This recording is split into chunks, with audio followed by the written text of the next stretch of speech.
Autoline Daily is brought to you by Bridgestone, passion for excellence. Here are today's top headlines. GM gets another 60 days to come up with a viability plan. Chrysler gets 30 days to finalize a deal with Fiat. And a Chinese company is buying part of Delphi. Up next, we'll be back with the news behind the headlines.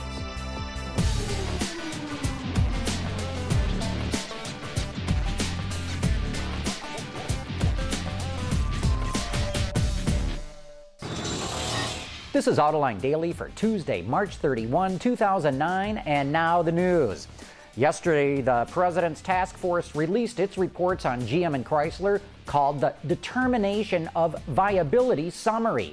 In the eyes of the task force, GM did not move fast enough and did not meet the government's loan requirements.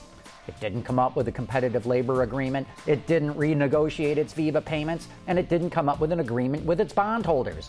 Now, President Obama is giving GM another 60 days to come up with a viable plan, but even GM's new CEO, Fritz Henderson, admits this may have to get settled in court. The task force also determined that Chrysler could not survive unless it partners with another car company. If it does so, then Chrysler can survive, and the president gave Chrysler 30 days to come up with a deal.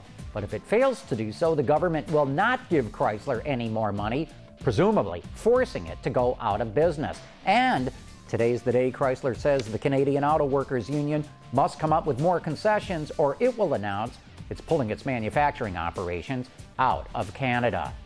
Delphi is selling its brake and suspension business to the Beijing West Industries Company.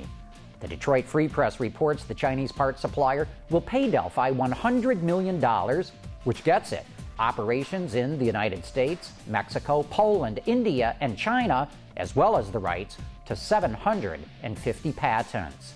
Chinese company BYD shocked the automotive world when it introduced a plug-in electric vehicle back in December.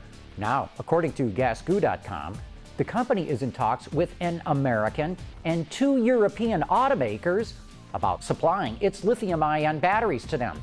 No word on who they are. The company is considering supplying the same battery used in the recently introduced F3DM plug-in electric. Ford announced it will build an electric version of its Transit Connect van, and according to Ward's, Smith Electric Vehicles will build it in Kansas City, Missouri. Smith will invest $10 million to build the vans at an overhaul base at the Kansas City International Airport. Production of the battery-powered Transit Connect will start next year at the plant. And speaking of Ford, an auto parts supplier in Pennsylvania is suing over Ford's advertising tagline, "We Speak Car," that it's using in its Fusion ads. According to the AP, Frank's Auto Supply filed for a trademark of the slogan on Thursday and has used it in advertising since 2003. The name of the company's website is also WeSpeakCar.com.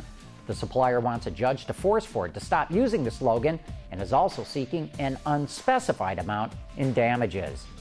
You know, today we were going to show you a little bit more about the new Lexus RX, but with everything that's happening with GM, we're going to get the latest update from Jeff Gilbert of WWJ News Radio 950.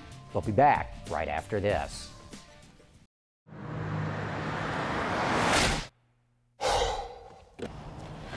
Changing tires out here could be dangerous, but with these tires, I don't need to worry.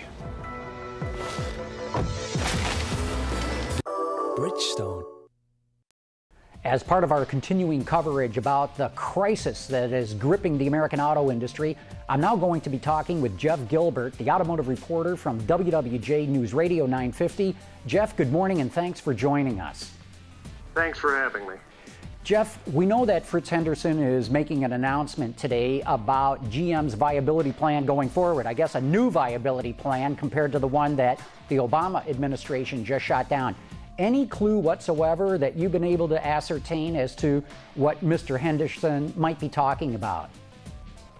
Well, I think he's going to have to convince people, convince analysts, convince shareholders that GM can get this done in 60 days. The analysts I've been talking to say 60 days is a very tight deadline, and they've not been able to get these contracts with the bondholders and the UAW done in an entire quarter. So what makes them think that in 60 more days they can get it done? Absolutely. In fact, it seems that yesterday President Obama made it kind of clear that this could all be headed to bankruptcy for General Motors.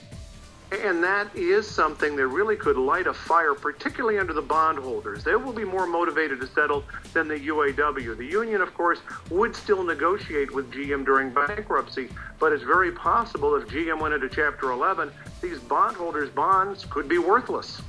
So, but it would seem to be, to me also, that the union's got to be under a lot of pressure as well, because if GM were to go into bankruptcy, what the union has said all along is car sales could collapse, and then even more of the UAW membership could be out on the street.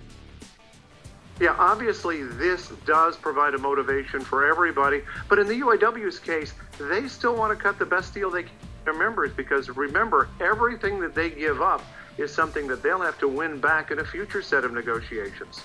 Real good. Joining us this morning was Jeff Gilbert, the automotive reporter from WWJ News Radio 950. Jeff, thanks for your time this morning.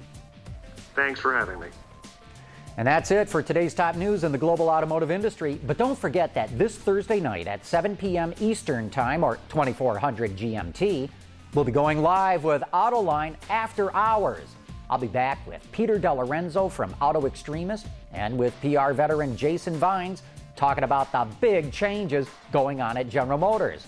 And John Neff from Autoblog will also Skype his way into the discussion. So join us again Thursday night for our real insider's view on the latest news. Thanks for watching. We'll see you tomorrow.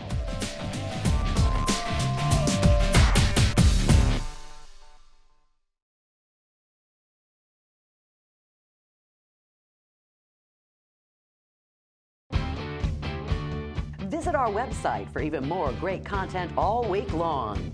Autoline Extra, Dawn's Journal, podcasts, and even more.